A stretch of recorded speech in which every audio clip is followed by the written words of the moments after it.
¿Qué pasa? Welcome back to another solo leveling video on my channel, guys. Today we're going to be talking about Lim Tae-Gyu. I'm hoping I'm pronouncing that name right.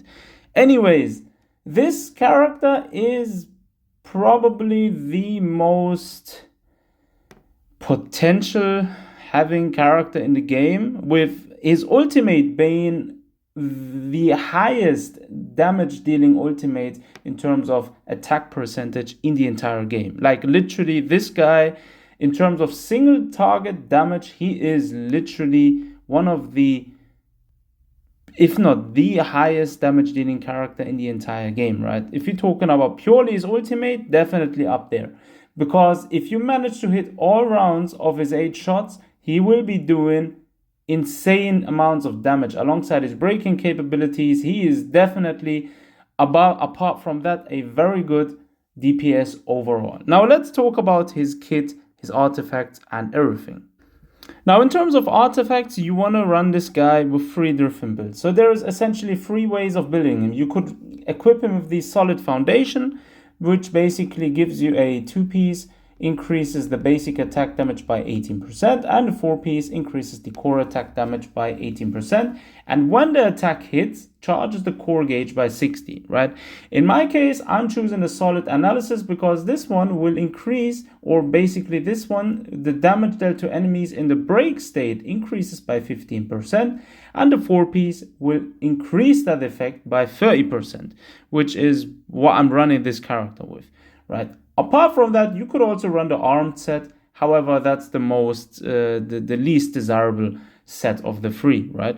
Then, as far as your jewelry sets concerned, there is also 3 options: the Executioner, the Champion on the Field, and the Expert set. I'm again choosing the Champion on the Field because it increases the attack by 5% for 4 seconds when landing a critical hit, and the 4-piece increases the effect stack maximum to 4 instances, right? So basically, that is the most desirable build in my opinion, because this character has huge break capabilities and also very high crit potential. Now, in terms of weapons, obviously he has a signature weapon as well, which is the Intercept. This one increases the user's dark damage by 4% when they use a basic attack within 10 seconds after using quick attack, Typhoon Fire.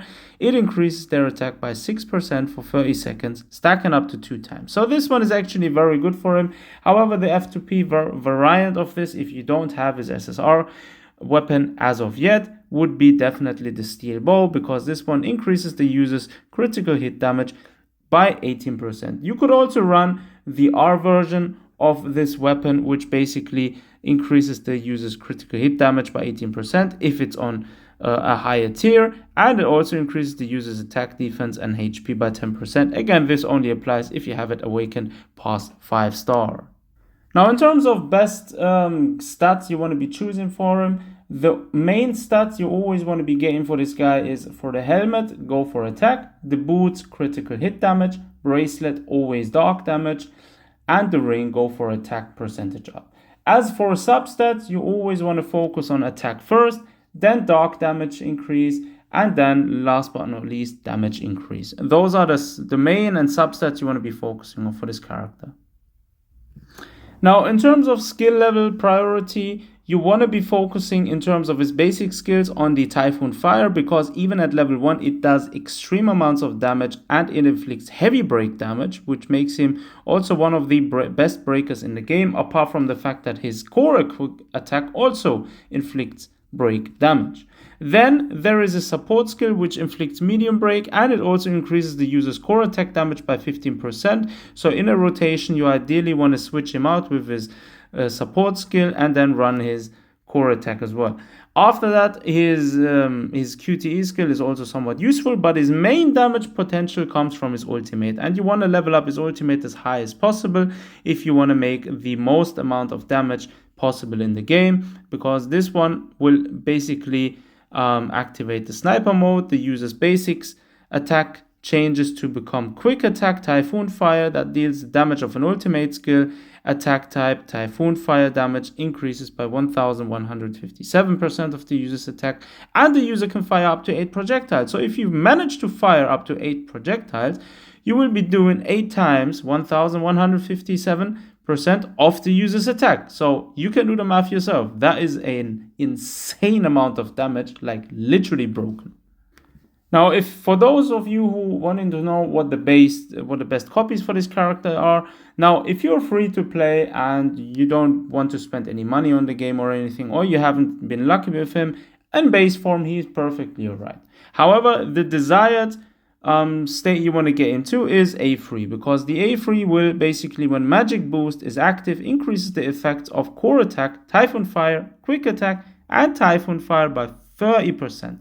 This one gives in a huge boost in terms of its damage output, and obviously if you are a whale, A5 would actually be the way to go, because on A4 he also gets an increase of the user's attack by 12%, and A5, every time the user's core attack hits, increases attack by 4%, stacking up to 7 times, and the duration is basically the entire time. So this one is a game changer, literally.